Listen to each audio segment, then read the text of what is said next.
بسم اللہ الرحمن الرحیم۔ میرے عزیز طلباء و طالبات، السلام علیکم۔ میں ڈاکٹر معراج الدین خان، اسسٹنٹ پروفیسر شعبہ اردو، کسان پی جی کالج بہرائچ، آج آپ کی خدمت میں مرزا اسد اللہ خان غالب کے متعلق کچھ عرض کروں گا۔ امید ہے اس سے آپ کو فائدہ حاصل ہوگا۔ غالب کا نام تھا اسد اللہ خان اور عرفیت مرزا نوشہ تھی۔ غالب 1212 ہجری مطابق 27 دسمبر 1797 کو آگرہ میں پیدا ہوئے۔ بہادر شاہ ظفر نے غالب کو نجم الدولہ، دبیر الملک اور نظام کا خطاب 1266 مطابق 1849 میں عطا کیا۔ ذوق کے انتقال کے بعد غالب کو ملک الشعراء کا خطاب ملا اور پرتستان خاندان تیمور کے تاریخی حالات، یہ فارسی زبان میں لکھا ہے اس کو، اور اس کتاب کے پہلے حصے کا نام مہر نیمروز ہے، جس کے 4 جلدیں ہیں۔ مہر نیمروز میں غالب نے عہد تیمور سے لے کر ہمایوں تک کے تاریخی حالات بیان کرنے کا ارادہ کیا تھا اور اسے پورا کیا۔ دوسرے حصے کا نام ماہ نیم ماہ ہے۔ اس حصہ میں جلال الدین اکبر سے لے کر سراج الدین بہادر شاہ ظفر کے زمانے تک کے تمام واقعات درج کرنے کا ارادہ کیا تھا، جو نامکمل رہا۔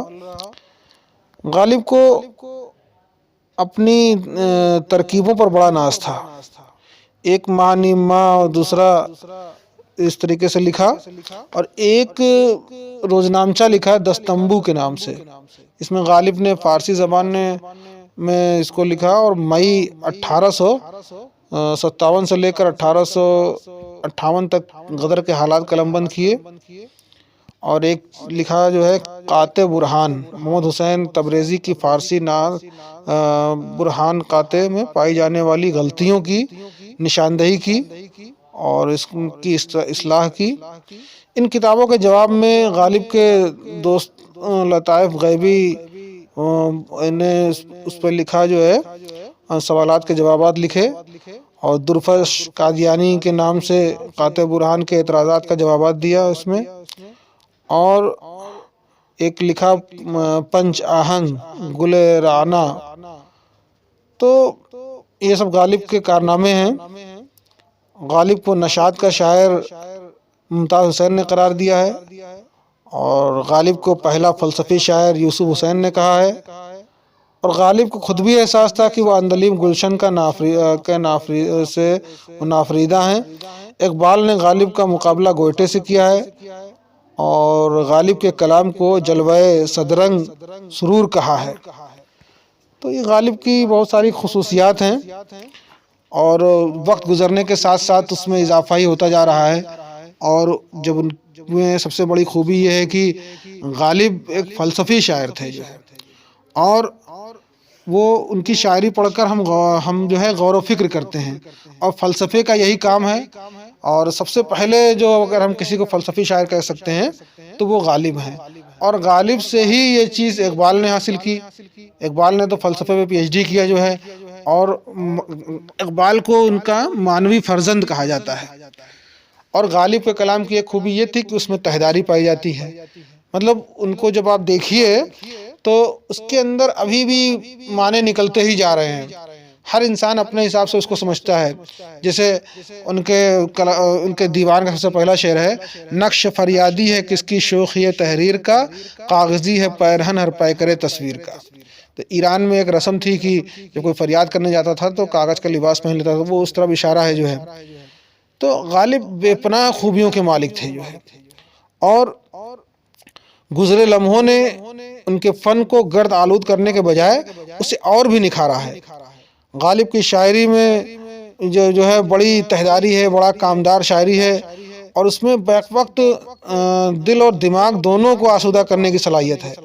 ماضی، حال اور مستقبل، ہر زمانے کی دھڑکنیں اس میں سنائی دیتی ہیں، اور اس میں پرانے اور نئے پن کا امتزاج ہے، اور غالب نے پرانے ذخیرے کا بہترین استعمال کیا ہے اور اسے جذب کر کے اس پر نئے فکر اور لب و لہجہ کا اضافہ کیا ہے۔ اور غالب نے اپنے فن کو نکھارنے اور سنوارنے اور خوب سے خوب تر بنانے اور اس کو اچھے سے پیش کرنے کے لیے قدیم شہری جو روایات ہیں ان سے بہت مدد لی ہے۔ اور بیدل کا تتبع کیا ہے، فارسی شاعری کی تقلید پر میر سے ان کی عقیدت کے شعر چڑھائے ہیں، اور یہ ساری چیزوں سے انہوں نے اثر لیا۔ میر کی قنوتیت سے ذہنی مناسبت نہ پیدا کر سکے تو موسفی اور آتش کی شگفتگی اور نشاتیہ رنگ اس کے اثرات قبول کیے، اور اپنے اور اسے زیادہ مہذب بنا کر اور اس میں ایک خاص وقار اور نئے لب و لہجے کو اختیار کیا اس میں۔ تو ہماری شاعری کے ایک نقاد نے غالب کی غزل کو ٹی ایس ایلیٹ کی کسوٹی پر پرکھنے کی کوشش کی ہے۔ ایلیٹ کا ارشاد بجا ہے کہ کسی شاعر کا کلام سننے میں سامعین داد دینے لگیں تو اس کی عظمت مسلم نہیں ہو جاتی۔ چنانچہ ایلیٹ کے نزدیک شاعر کی عظمت کی دلیل یہ ہے کہ شاعر کے زمانے میں اس کے قدردانوں کا ایک حلقہ ضرور موجود ہو، خواہ وہ چھوٹے سے چھوٹا ہی کیوں نہ ہو، اور وقت گزرنے کے ساتھ ساتھ وہ حلقہ وسیع ہو جائے۔ ذوق کے زمانے میں ان کے قدردان بہت تھے جو وقت کے ساتھ گھٹتے چلے گئے، اور آج ان کی غزل کو سراہنے والا شاید ہی کوئی موجود ہو۔ اس کے برعکس غالب کے پرستاروں کی تعداد میں برابر اضافہ ہوتا گیا، اور آج ساری دنیا میں ان کے کلام کا شہرہ ہے۔ اردو نثر اور اردو نظم دونوں کے اوپر ہی غالب کا احسان ہے، اور اردو ہی نہیں، عالمی ادب پر بھی ان کی مثال مشکل سے ملے گی کہ کسی فنکار کو شعر اور نثر دونوں پہ ایک ساتھ قدرت حاصل ہو، ایسا بہت کم ہوتا ہے جیسے کہ غالب کو حاصل تھی۔ اور یہ فیصلہ دشوار ہے کہ ان کا شعری کارنامہ زیادہ عظیم ہے یا نثری کارنامہ زیادہ عظیم ہے، اور اس بے مثال خصوصیت کے باوجود غالب کی ان کی زندگی میں وہ قدر نہیں ہو سکی جس کے وہ مستحق تھے۔ تو یہ ساری غالب کی خوبیاں ہیں، اور اس کے متعلق آگے ہم اور بھی ذکر کریں گے۔ بہت بہت شکریہ۔